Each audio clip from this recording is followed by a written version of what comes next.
ನಮಸ್ಕಾರ ಸ್ನೇಹಿತರೆ, ನಮ್ಮ ನಂಬಿಕೆಗೆ ಸ್ವಾಗತ ಸುಸ್ವಾಗತ. ಸ್ನೇಹಿತರೆ, ಫಿರೋಜ್ ಗಾಂಧಿ ಈ ಹೆಸರು ಕೇಳಿದಾಕ್ಷಣ ನೆನಪಿಗೆ ಬರುವುದು ಯಾರು ಹೇಳಿ?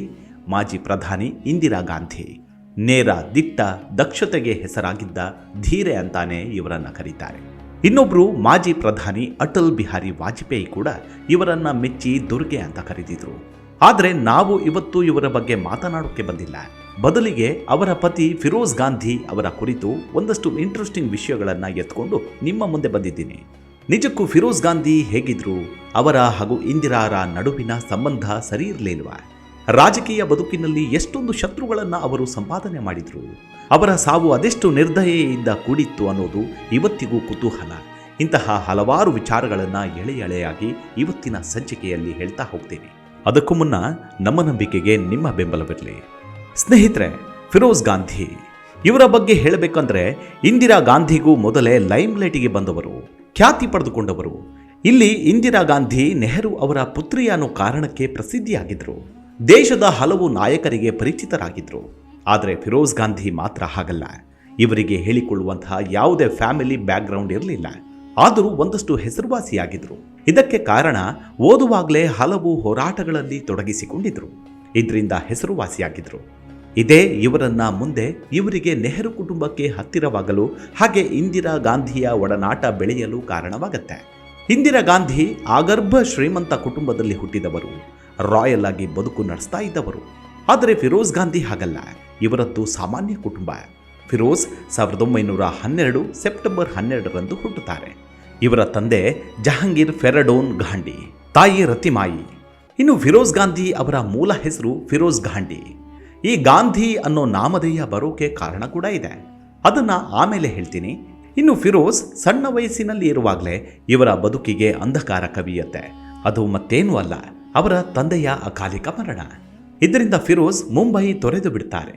ಇವರ ಚಿಕ್ಕಮ್ಮ ಅಲಹಾಬಾದ್ನ ಆಸ್ಪತ್ರೆಯೊಂದರಲ್ಲಿ ನರ್ಸ್ ಆಗಿ ಕೆಲಸ ಮಾಡಿಕೊಂಡಿರ್ತಾರೆ. ಇವರ ಜೊತೆಗೆ ಬಂದು ಓದು ಮುಂದುವರಿಸ್ತಾರೆ. ಇನ್ನು ಇವರು ಕಾಲೇಜು ಮೆಟ್ಟಿಲು ಹತ್ತು ವೇಳೆಗಾಗಲೇ ದೇಶದಲ್ಲಿ ಸ್ವಾತಂತ್ರ್ಯ ಸಂಗ್ರಾಮ ಮುಗಿಲು ಮುಟ್ಟಿರುತ್ತೆ. ಈ ಹೋರಾಟ ಇವರನ್ನ ಸೆಳೆದು ಬಿಡುತ್ತೆ. ಆಗಿನ್ನು ಇವರಿಗೆ ಕೇವಲ 18 ವರ್ಷ ವಯಸ್ಸು. ಆಗ ಫಿರೋಜ್ ಎವಿಂಗ್ ಕ್ರಿಶ್ಚಿಯನ್ ಕಾಲೇಜಿನಲ್ಲಿ ವಿದ್ಯಾರ್ಥಿಯಾಗಿರ್ತಾರೆ. ಆಗ ಅವರ ಬದುಕಿಗೆ 2 ಟರ್ನಿಂಗ್ ಪಾಯಿಂಟ್ಗಳು ಸಿಗ್ತವೆ. ಒಂದು ಸ್ವತಂತ್ರ ಹೋರಾಟ ಮತ್ತು ನೆಹರು ಕುಟುಂಬದ ಸಂಬಂಧ. ಈ ಸಂಬಂಧ ಇಂದಿರಾ ಗಾಂಧಿ ಜೊತೆ ಅನುಬಂಧ ಆಗತ್ತೆ. ಮುಂದೆ ಅದು ಮತ್ತೊಂದು ಸ್ವರೂಪವನ್ನು ಪಡೆದುಕೊಳ್ಳುತ್ತೆ. ಹೌದು, ಈ ನೆಹರು ಕುಟುಂಬ ಎಲ್ಲಿ, ಸಾಮಾನ್ಯ ಫಿರೋಜ್ ಎಲ್ಲಿ? ನೆಹರು ಕುಟುಂಬದ ಜೊತೆಗೆ ಇವರಿಗೆ ನಂಟು ಬೆಳೆದಿದ್ದೆಲ್ಲಿ, ಹೇಗೆ ಅನ್ನೋದನ್ನ ನೋಡಿದ್ರೆ ಮತ್ತೆ ಸ್ವತಂತ್ರ ಸಂಗ್ರಾಮದ ಬಗ್ಗೆ ಹೇಳಬೇಕಾಗತ್ತೆ. ಅವತ್ತೊಂದು ದಿನ ಏನಾಗುತ್ತೆ ಅಂದರೆ, ಅಲಹಾಬಾದ್ನಲ್ಲಿ ಇಂದಿರಾ ಗಾಂಧಿ ಅವರ ತಾಯಿ ಕಮಲಾ ನೆಹರು ಬ್ರಿಟಿಷರ ವಿರುದ್ಧ ಪ್ರತಿಭಟನೆ ಮಾಡ್ತಿರ್ತಾರೆ. ಈ ವೇಳೆ ಕಮಲಾ ಅವರು ಅಸ್ವಸ್ಥರಾಗಿ ಹೋಗ್ತಾರೆ. ಕಾಲೇಜಿನ ಗೋಡೆಯ ಮೇಲೆ ಕುಳಿತು ಇದೆಲ್ಲವನ್ನು ನೋಡುತ್ತಿದ್ದ ಫಿರೋಜ್ ಗಾಂಧಿ ತಕ್ಷಣವೇ ಕಮಲಾ ಅವರ ನೆರವಿಗೆ ಧಾವಿಸಿ ಬರ್ತಾರೆ. ಅವರನ್ನು ಸುಧಾರಿಸ್ತಾರೆ. ಇದಾದ ಮೇಲೆ ಫಿರೋಜ್ ಗಾಂಧಿ ಕಮಲಾ ನೆಹರು ಅವರ ಆರೋಗ್ಯದ ಬಗ್ಗೆ ವಿಚಾರಿಸಿಕೊಳ್ಳೋಕೆ ಆಗಾಗ್ಗೆ ಅವರ ಮನೆಗೆ ಬರ್ತಿರ್ತಾರೆ. ಇಲ್ಲಿಂದ ಫಿರೋಜ್ ಗಾಂಧಿ ಹಾಗೂ ಇಂದಿರಾ ನಡುವೆ ಪರಿಚಯ ಬೆಳೆಯುತ್ತೆ. ಹೀಗಿರುವಾಗಲೇ ಮುಂದೆ ಏನಾಗುತ್ತೆ ಅಂದರೆ 1935ರಲ್ಲಿ ಇಂದಿರಾ ಶಾಂತಿನಿಕೇತನಕ್ಕೆ ಹೋಗ್ತಾರೆ. ಆಗ ರವೀಂದ್ರನಾಥ ಟ್ಯಾಗೋರ್ ಇಂದಿರಾಗೆ ಪ್ರಿಯದರ್ಶಿನಿ ಅಂತ ಹೆಸರಿಡುತ್ತಾರೆ. ಇದಾದ ನಂತರ ಇಂದಿರಾ ಪ್ರಿಯದರ್ಶಿನಿ ಉನ್ನತ ಶಿಕ್ಷಣಕ್ಕಾಗಿ ಇಂಗ್ಲೆಂಡಿಗೆ ಹೋಗ್ತಾರೆ. ಅಲ್ಲಿ ಆಕ್ಸ್ಫರ್ಡ್ ಯೂನಿವರ್ಸಿಟಿಗೆ ಸೇರ್ತಾರೆ. ಇದೇ ವೇಳೆ ಫಿರೋಜ್ ಗಾಂಧಿ ಕೂಡ ಲಂಡನ್ ಸ್ಕೂಲ್ ಆಫ್ ಎಕನಾಮಿಕ್ಸ್ನಲ್ಲಿ ಓದ್ತಿರ್ತಾರೆ. ಈ ಸಮಯದಲ್ಲಿ ಇಂದಿರಾ ಫಿರೋಜ್ ಗಾಂಧಿಯನ್ನ ಆಗಾಗ್ಗೆ ಭೇಟಿಯಾಗ್ತಿರ್ತಾರೆ. ಹೀಗಿರುವಾಗಲೇ 1937ರಲ್ಲಿ ವಿ.ಕೆ. ಕೃಷ್ಣ ಮೆನನ್ ನೇತೃತ್ವದ ಇಂಡಿಯಾ ಲೀಗ್ ಸೇರಿದಂತೆ ಫಿರೋಜ್ ಉಪಸ್ಥಿತಿ ಇದ್ದ ತೀವ್ರಗಾಮಿ ರಾಜಕೀಯ ಚಳುವಳಿಗಳಲ್ಲಿ ಇಂದಿರಾ ಭಾಗಿಯಾಗ್ತಿರ್ತಾರೆ. ಈ ಮೂಲಕ ಅವರಿಬ್ಬರ ನಡುವೆ ಪ್ರೀತಿ ಗರಿಗೆದರುತ್ತೆ. ಇಲ್ಲಿ ಮತ್ತೊಂದು ವಿಚಾರ ಅಂದರೆ, ಇಂದಿರಾ ಗಾಂಧಿ ಅವರೇ ಫಿರೋಜ್ ಅವರಿಗೆ ಪ್ರೇಮ ನಿವೇದನೆ ಮಾಡ್ತಾರೆ. ಲಂಡನ್ನಲ್ಲಿ ಇಬ್ಬರು ಪ್ರೀತಿ ಮಾಡ್ತಿರ್ತಾರೆ. ಫಿರೋಜ್ ಗಾಂಧಿ ಅಲ್ಲಿದ್ದುಕೊಂಡೇ ಭಾರತದಲ್ಲಿ ಸ್ವಾತಂತ್ರ್ಯ ಸಂಗ್ರಾಮ ಚಳುವಳಿಯ ರೂಪುರೇಷೆಗಳನ್ನು ರೂಪಿಸ್ತಾ ಇರ್ತಾರೆ. ಇದಾದ 4 ವರ್ಷಗಳ ಬಳಿಕ ಇಬ್ಬರು ಮದುವೆ ಮಾಡಿಕೊಳ್ಳೋಣ ಅಂತ ನಿರ್ಧಾರ ಮಾಡ್ತಾರೆ. ಇದರಿಂದ ಇಬ್ಬರು 1941ರಲ್ಲಿ ಭಾರತಕ್ಕೆ ವಾಪಸ್ ಬರ್ತಾರೆ. ಇಂದಿರಾ ಈ ವಿಚಾರವನ್ನೇ ಮನೆಯಲ್ಲಿ ಪ್ರಸ್ತಾಪ ಮಾಡ್ತಾರೆ. ಆದರೆ ಇದಕ್ಕೆ ನೆಹರು ಬಿಲ್ಕುಲ್ ಒಪ್ಪೋದಿಲ್ಲ. ಇದಕ್ಕೆ ಕಾರಣ ಇಷ್ಟೇ, ಫಿರೋಜ್ ಅಂತಸ್ತು, ಗೌರವದಲ್ಲಿ ನೆಹರು ಕುಟುಂಬಕ್ಕೆ ಹೋಲಿಕೆ ಆಗೋದೇ ಇಲ್ಲ. ಇದರಿಂದ ನೆಹರು ಈ ಮದುವೆ ಬೇಡವೇ ಬೇಡ ಅಂತ ಕುಳಿತು ಬಿಡ್ತಾರೆ. ಆಗ ಇವರಿಬ್ಬರು ಗಾಂಧಿಯನ್ನ ಭೇಟಿಯಾಗ್ತಾರೆ. ಆಗ ಗಾಂಧಿ ಇವರಿಬ್ಬರಿಗೂ ಆಶೀರ್ವಾದ ಮಾಡ್ತಾರೆ. 1942 ಮಾರ್ಚ್ 26ರಂದು ರಾಮ ನವಮಿ ಇರುತ್ತೆ. ಅಂದೇ ಶುಭ ಅಂದುಕೊಂಡು ಇಂದಿರಾ ಫಿರೋಜ್ ಗಾಂಧಿ ಮದುವೆ ಆಗ್ತಾರೆ. ಅಂದಿನಿಂದ ಇಂದಿರಾ ಇದ್ದವರು ಇಂದಿರಾ ಗಾಂಧಿ ಆಗ್ತಾರೆ. ಇಲ್ಲೇ ನೋಡಿ ಇರೋದು ಈ ಗಾಂಧಿ ಅನ್ನೋ ಉಪನಾಮ ಫಿರೋಜ್ಗೆ ಹೇಗೆ ಬಂತು ಅನ್ನೋದು. ಫಿರೋಜ್ ಗಾಂಧಿಯ ಹೆಸರು ಮೊದಲೇ ಹೇಳಿದಂಗೆ ಫಿರೋಜ್ ಗಾಂಧಿ. ಓ, ಗಾಂಧಿ ಇದ್ದದ್ದು ಗಾಂಧಿ ಆಯ್ತಾ ಅಂತೀರಾ? ಖಂಡಿತ ಇಲ್ಲ. ಗಾಂಧಿ ಅವರನ್ನ ಭೇಟಿಯಾದ ಮೇಲೆ, ಅವರ ಸ್ವತಂತ್ರ ಹೋರಾಟಗಳಲ್ಲಿ ಭಾಗಿಯಾದ ಮೇಲೆ ಅವರಿಂದ ಫಿರೋಜ್ ತುಂಬಾನೇ ಪ್ರಭಾವಿತರಾಗ್ತಾರೆ. ಅವರ ಗೌರವಾರ್ಥವಾಗಿ ಫಿರೋಜ್ ಗಾಂಧಿ ಅಂತಿದ್ದ ಹೆಸರನ್ನ ಫಿರೋಜ್ ಗಾಂಧಿ ಅಂತ ಬದಲಾಯಿಸಿಕೊಳ್ತಾರೆ. ಆದರೆ ಈ ಹೆಸರು ಈಗಲೂ ವಿರೋಧ ಪಕ್ಷದವರಿಗೆ ಎಲೆ ಅಡಿಕೆಯಲ್ಲದೆ ಫಿರೋಜ್ ಗಾಂಧಿ ಮುಸ್ಲಿಂ ಅನ್ನೋ ಆಪಾದನೆ ಬೇರೆ. ಆದರೆ ಫಿರೋಜ್ ಗಾಂಧಿ ಮುಸ್ಲಿಮರಲ್ಲ, ಅವರು ಪಾರ್ಸಿ ಜನಾಂಗ. ಈ ವಿಚಾರ ಬಿಡಿ. ಗಾಂಧಿ ಹೆಸರಿನ ಬಗ್ಗೆ ಈಗಲೂ ಅವಕಾಶ ಸಿಕ್ಕರೆ ಸಾಕು ವಿರೋಧ ಪಕ್ಷಗಳು ರಾಹುಲ್ ಗಾಂಧಿ, ಪ್ರಿಯಾಂಕಾ ಗಾಂಧಿ ಇವರ ಮೇಲೆ ಮುಗಿ ಬೀಳ್ತಾರೆ. ಬಾಡಿಗೆ ಹೆಸರನ್ನ ಇಟ್ಟುಕೊಂಡು ರಾಜಕಾರಣ ಮಾಡ್ತಾರೆ ಅಂತ. ಒಮ್ಮೆ ಮೋದಿ ಕೂಡ ಇದನ್ನೇ ಪ್ರಸ್ತಾಪ ಮಾಡಿದ್ರು. ಅವತ್ತು ಮೋದಿ ಏನು ಹೇಳಿದ್ರು ಅಂದ್ರೆ, ಯಾವ ಸಮಾರಂಭದಲ್ಲಾದರೂ ಕಾಂಗ್ರೆಸ್ನವರು ನೆಹರು ಹೆಸರನ್ನ ಪ್ರಸ್ತಾಪಿಸದೇ ಇದ್ದರೆ ಕೋಪ ಮಾಡ್ಕೊಂಡು ಬಿಡ್ತಾರೆ. ಆದರೆ ನೆಹರು ಮಹಾನ್ ವ್ಯಕ್ತಿಯಾಗಿ ಖ್ಯಾತಿ ಗಳಿಸಿದವರು. ಅವರ ಕುಟುಂಬಸ್ಥರು ಯಾರು ನೆಹರು ಉಪನಾಮವನ್ನ ಬಳಸೋದಿಲ್ಲ. ಅವರ ಹೆಸರನ್ನ ಸರ್ನೇಮ್ ಆಗಿ ಬಳಸಿಕೊಳ್ಳುವುದರಲ್ಲಿ ನಾಚಿಕೆ ಏನಿದೆ ಅಂತ ಕೇಳಿದ್ರು. ನಂತರ ಇದಕ್ಕೆ ಉತ್ತರ ಕೊಟ್ಟಿದ್ದ ರಾಹುಲ್ ಗಾಂಧಿ, ಉಪನಾಮ ತಂದೆಯ ಕುಟುಂಬದಿಂದ ಬರುತ್ತೆ ಹೊರತು ತಾಯಿಯ ಕುಟುಂಬದಿಂದಲ್ಲ ಅಂದಿದ್ರು. ಇದು ಏನೇ ಆಗಿರಲಿ, ಫಿರೋಜ್ ಗಾಂಧಿಗೆ ಗಾಂಧಿ ಅನ್ನೋ ಹೆಸರು ಈ ರೀತಿಯಾಗಿ ಬಂತು. ಅದು ಇಂದಿಗೂ ಮುಂದುವರೆದುಕೊಂಡು ಬಂದಿದೆ. ಇಲ್ಲಿ ಫಿರೋಜ್ ಗಾಂಧಿ ಹಾಗೂ ಇಂದಿರಾ ಗಾಂಧಿ ಇಬ್ಬರು ಮದುವೆಯಾಗ್ತಾರೆ.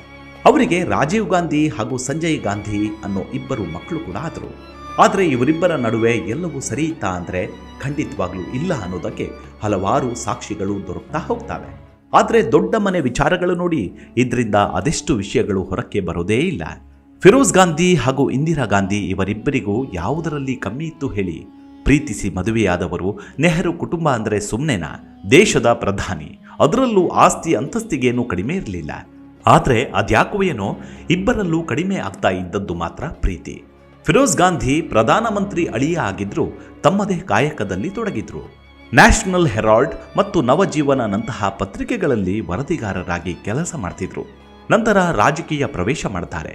1952ರಲ್ಲಿ ಉತ್ತರ ಪ್ರದೇಶದ ರಾಯ್ ಬರೇಲಿ ಕ್ಷೇತ್ರದಿಂದ ಮೊದಲ ಸಾರ್ವತ್ರಿಕ ಚುನಾವಣೆಯಲ್ಲಿ ಗೆಲ್ತಾರೆ. ನಂತರ ಅವರು ಈ ಕ್ಷೇತ್ರದಿಂದ ಹಲವು ಬಾರಿ ಆಯ್ಕೆಯಾಗಿ ಬಂದರು.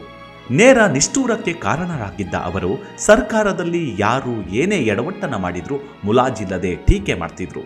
ಇದು ಹಲವಾರು ಬಾರಿ ಸರ್ಕಾರಕ್ಕೆ ಮುಜುಗರವಾಗಿದ್ದು ಮಾತ್ರ ಸುಳ್ಳಲ್ಲ. ಇದಕ್ಕೆ ಒಂದು ಉದಾಹರಣೆ ಹೇಳಬೇಕಂದ್ರೆ ಅದು 1958ರ ಸಮಯ. ಆಗ ಏನಾಗಿತ್ತು ಗೊತ್ತಾ?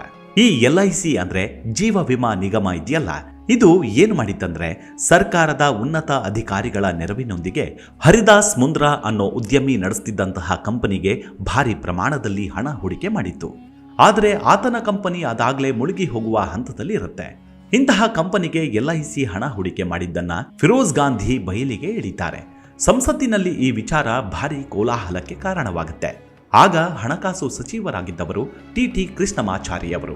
ಅದಕ್ಕಾಗಿ ಸಚಿವರು ಇದರ ನೈತಿಕ ಹೊಣೆ ಹೊತ್ತು ರಾಜೀನಾಮೆಯನ್ನ ನೀಡ್ತಾರೆ. ಇದರಿಂದ ಏನಾಗುತ್ತೆ ಅಂದ್ರೆ ದೇಶದ ಜೀವ ವಿಮಾ ನಿಗಮ ರಾಷ್ಟ್ರೀಕರಣವಾಗುತ್ತೆ. ಇದಕ್ಕೂ ಮೊದಲು 3 ವರ್ಷದ ಹಿಂದೆ ಏನಾಗಿರುತ್ತೆ, ದಾಲ್ಮಿಯಾ ಜೈನ್ ಕಂಪನಿಯ ಹಣಕಾಸಿನ ವಂಚನೆಯನ್ನ ಇದೇ ಫಿರೋಜ್ ಗಾಂಧಿ ಬಹಿರಂಗಪಡಿಸಿದ್ರು. ಇವೆಲ್ಲವೂ ಸರ್ಕಾರಕ್ಕೆ ಮುಜುಗರ ತರುತ್ತವೆ. ಇನ್ನು ಮತ್ತೊಂದು ವಿಚಾರ ಅಂದ್ರೆ ಆಗೆಲ್ಲ ಸಂಸತ್ತಿನ ಒಳಗಿನ ಕಲಾಪವನ್ನ ವರದಿ ಮಾಡಲು ಪತ್ರಕರ್ತರಿಗೆ ಸಾಧ್ಯವಿರಲಿಲ್ಲ. ಅದು ಸಾಧ್ಯವಾಗುವಂತೆ ಮಾಡಿದ್ದೇ ಫಿರೋಜ್ ಗಾಂಧಿ. ಖಾಸಗಿ ಸದಸ್ಯರ ಮಸೂದೆಯನ್ನ ಫಿರೋಜ್ ಮಂಡನೆ ಮಾಡಿದ್ರು. ಈ ಸಮಯದಲ್ಲಿ ಫಿರೋಜ್ ಹಾಗೂ ಇಂದಿರಾ ನಡುವಿನ ದಾಂಪತ್ಯ ಜೀವನದಲ್ಲಿ ಬಿರುಕು ಮೂಡಿತ್ತು. ಇಂದಿರಾ ತಮ್ಮ ತಂದೆಯ ರಾಜಕೀಯ ಮತ್ತು ಸಾಮಾಜಿಕ ಕೆಲಸಗಳಲ್ಲಿ ಹೆಚ್ಚು ತೊಡಗಿಕೊಳ್ಳುವ ಮೂಲಕ ದಂಪತಿ ನಡುವೆ ಇದ್ದ ಅಂತರ ಹೆಚ್ಚಾಗತ್ತೆ. ಅಲ್ಲದೆ ಸರ್ಕಾರದ ಹಗರಣಗಳನ್ನ ಬಯಲಿಗೆ ಎಳಿತಾ ಇದ್ರು ಫಿರೋಜ್ ಗಾಂಧಿ. ಇದರಿಂದ ನೆಹರು ಇಮೇಜ್ಗೆ ಧಕ್ಕೆ ಬರ್ತಿತ್ತು. ಇದು ಇಂದಿರಾ ಗಾಂಧಿಗೆ ಸಹಿಸೋಕೆ ಆಗಲಿಲ್ಲ. ದಿನದಿಂದ ದಿನಕ್ಕೆ ಇಬ್ಬರ ನಡುವಿನ ಕಂದಕ ಹೆಚ್ಚಾಗ್ತಾ ಹೋಯಿತು. ವೈಯಕ್ತಿಕ ಅಭಿಪ್ರಾಯಗಳು ಏನೇ ಇದ್ರೂ ಫಿರೋಜ್ ಗಾಂಧಿ ಇಂದಿರಾ ಗಾಂಧಿ ಜೊತೆಗೆ ರಾಜಕೀಯವಾಗಿಯೂ ವೈಮನಸ್ಸನ್ನ ಹೊಂದಿದ್ರು. ಹೆಚ್ಚು ನಿರಂಕುಶವಾದಿ ಇಂದಿರಾಗಿಂತ ಪ್ರಜಾಪ್ರಭುತ್ವ ಮತ್ತು ಫೆಡರಲಿಸಂಗೆ ದೃಢವಾದ ಬದ್ಧತೆ ತೋರಿಸಿದ್ರು. 1959ರಲ್ಲಿ ಕೇರಳದ ಪ್ರಜಾಸತ್ತಾತ್ಮಕವಾಗಿ ಚುನಾಯಿತವಾದ ಕಮ್ಯುನಿಸ್ಟ್ ಸರ್ಕಾರವನ್ನ ಇಂದಿರಾ ಗಾಂಧಿ ವಜಾಗೊಳಿಸಿದರು. ಇದು ಫಿರೋಜ್ ಗಾಂಧಿ ಅಸಮಾಧಾನಕ್ಕೆ ಕಾರಣವಾಯಿತು. ಇದು ದಂಪತಿ ನಡುವೆ ಘರ್ಷಣೆಗೂ ಕಾರಣವಾಗುತ್ತೆ. ಇನ್ನು ಇವರಿಬ್ಬರ ದಾಂಪತ್ಯದ ಬಗ್ಗೆ ಸ್ವೀಡಿಷ್ ಪತ್ರಕರ್ತ ಬರ್ಟಿಲ್ ಫಾಕ್ ತಮ್ಮ ಪುಸ್ತಕ ಫಿರೋಜ್ ದಿ ಫಾರ್ಗಟನ್ ಗಾಂಧಿಯಲ್ಲಿ ಏನು ಬರೆದಿದ್ದಾರೆ ಅಂದ್ರೆ, ಇಂದಿರಾ ಗಾಂಧಿಯನ್ನ ಅವರ ಪತಿಯೇ ಮೊದಲ ಬಾರಿಗೆ ಫ್ಯಾಸಿಸ್ಟ್ ಅಂತ ಕರೆದ್ರು ಅಂತ ಉಲ್ಲೇಖ ಮಾಡ್ತಾರೆ. ಇಂದಿರಾ ಹಾಗೂ ಫಿರೋಜ್ ನಡುವೆ ಸಾಕಷ್ಟು ಗಲಾಟೆ ನಡೆದಿತ್ತು. ಇದನ್ನು ನೋಡಿ ನೆಹರು ತುಂಬಾ ನೋವನ್ನು ಅನುಭವಿಸ್ತಾ ಇದ್ರಂತೆ. ಇಂದಿರಾ ಗಾಂಧಿ ಅವರ ನಡೆಯನ್ನ ಖಂಡಿಸಿದ್ದ ಫಿರೋಜ್, ನೀನು ಫ್ಯಾಸಿಸ್ಟ್ ಆಗಿ ನಡೆದುಕೊಳ್ತಿದ್ದೀಯಾ, ಜನರನ್ನ ಬೆದರಿಸ್ತಿದ್ದೀಯಾ ಅಂತ ಒಮ್ಮೆ ಹರಿಹಾಯ್ದಿದ್ದರಂತೆ. ಆಗ ಇಂದಿರಾ, ನನ್ನನ್ನು ಫ್ಯಾಸಿಸ್ಟ್ ಅಂತ ಕರಿಬೇಡ, ನಾನೆಂದು ಹಾಗೆ ನಡೆದುಕೊಂಡಿಲ್ಲ, ಈ ಮಾತನ್ನ ನಾನು ಒಪ್ಪಲ್ಲ ಅಂತ ಇಂದಿರಾ ಕೋಪದಿಂದ ಹೇಳಿ ಕೋಣೆಯಿಂದ ಹೊರ ನಡೆದಿದ್ದಾರಂತೆ. ಫಿರೋಜ್ ಗಾಂಧಿ ಹಾಗೂ ಇಂದಿರಾ ಗಾಂಧಿ ಇಬ್ಬರು ಪ್ರೀತಿಸಿ ಮದುವೆ ಆದವರು. ಆದರೆ ಸಂಸಾರದಲ್ಲಿ ರಾಜಕೀಯದ ಬಿರುಗಾಳಿ ಎದ್ದು ಇಬ್ಬರನ್ನು ದೂರವಾಗುವಂತೆ ಮಾಡಿಬಿಡ್ತು. ಹೀಗಿರುವಾಗಲೇ 1960ರ ಸೆಪ್ಟೆಂಬರ್ 8ರಂದು ಫಿರೋಜ್ ಗಾಂಧಿ ಹೃದಯಾಘಾತದಿಂದ ನಿಧನರಾಗ್ತಾರೆ. ಆಗ ಅವರಿಗೆ ಕೇವಲ 48 ವರ್ಷ ಮಾತ್ರ. ಇಂದಿರಾ ಗಾಂಧಿಗೆ 43 ವರ್ಷ ವಯಸ್ಸಾಗುತ್ತೆ. ಇನ್ನು ಮಕ್ಕಳಾದ ರಾಜೀವ್ ಗಾಂಧಿ ಹಾಗೂ ಸಂಜಯ್ ಗಾಂಧಿ ಇನ್ನೂ ಚಿಕ್ಕವರಾಗಿದ್ರು. ಫಿರೋಜ್ ಗಾಂಧಿ ಅವರ ಅಂತ್ಯಕ್ರಿಯೆ ಸರ್ವಧರ್ಮದ ಸಮನ್ವಯ ರೀತಿಯಲ್ಲಿ ನಡೆದಿದ್ದು ನಿಜಕ್ಕೂ ವಿಶೇಷ. ಭಗವದ್ಗೀತಾ ಮತ್ತು ರಾಮಾಯಣದ ಶ್ಲೋಕಗಳನ್ನು ಪಠಿಸಲಾಯಿತು. ಹಾಗೆ ಬೈಬಲ್ ಹಾಗೂ ಕುರಾನ್ ಧರ್ಮ ಗ್ರಂಥಗಳನ್ನು ಪಠಣ ಮಾಡಲಾಯಿತು. ಪಾರ್ಸಿ ಪುರೋಹಿತರಿಂದ ಅಗಲಿದ ಆತ್ಮಕ್ಕಾಗಿ ವಿಶೇಷ ಪ್ರಾರ್ಥನೆಯನ್ನ ಸಲ್ಲಿಕೆ ಮಾಡಲಾಯಿತು. ಅಲಹಾಬಾದ್ನ ಪಾರ್ಸಿ ಸ್ಮಶಾನದಲ್ಲಿ ಇವತ್ತಿಗೂ ಫಿರೋಜ್ ಗಾಂಧಿಯ ಸಮಾಧಿ ಇದೆ. ಇದು ಫಿರೋಜ್ ಗಾಂಧಿ ಅವರ ಬದುಕಿನ ಬರಹ. ಅವರನ್ನ ಮುಸ್ಲಿಂ ಅಂತಾನೆ ಕೆಲವರು ಇವತ್ತಿಗೂ ಭಾವಿಸಿದ್ದಾರೆ. ಅದನ್ನೇ ಹಿಡ್ಕೊಂಡು ಈಗಿರುವ ರಾಹುಲ್ ಗಾಂಧಿ, ಪ್ರಿಯಾಂಕಾ ಗಾಂಧಿ ಅವರ ಮೇಲೆ ಟೀಕೆಯನ್ನು ಮಾಡ್ತಾರೆ. ಆದ್ರೆ ಫಿರೋಜ್ ಗಾಂಧಿ ಮಾತ್ರ ಈ ಧರ್ಮವನ್ನ ಮೀರಿ ಬೆಳೆದಿದ್ರು. ಹಾಗೆ ಉಜ್ವಲ ಭಾರತವನ್ನ ಕಟ್ಟುವಲ್ಲಿ ಕನಸನ್ನು ಕೂಡ ಹೊಂದಿದ್ರು. ಆದರೆ ಅದೆಲ್ಲವೂ ನನಸಾಗುವ ಹೊತ್ತಿನಲ್ಲೇ ಸಂಸಾರದಲ್ಲಿ ಸರಿಗಮ ಇಲ್ಲದಾಯಿತು. ಇಹಲೋಕವನ್ನು ತ್ಯಜಿಸಿಬಿಟ್ರು. ಅಂತೂ ರಾಜಕೀಯ ವಲಯದಲ್ಲಿ ಫಿರೋಜ್ ಗಾಂಧಿ ಎಂದೆಂದೂ ಮರೆಯಲಾಗದ ವ್ಯಕ್ತಿತ್ವವಾಗಿ ಬೆಳೆದು ಬಿಟ್ಟಿದ್ದಾರೆ. ಇದಿಷ್ಟು ಫಿರೋಜ್ ಗಾಂಧಿಯ ಕುರಿತಾದ ಸಣ್ಣದಾದ ಮಾಹಿತಿ. ಮುಂದಿನ ಸಂಚಿಕೆಯಲ್ಲಿ ಮತ್ತೆ ಸಿಗೋಣ. ಅಲ್ಲಿವರೆಗೂ ನಿಮ್ಮ ಆರೋಗ್ಯದ ಕಡೆ ಗಮನವಿರಲಿ. Take care. ನಮಸ್ಕಾರ.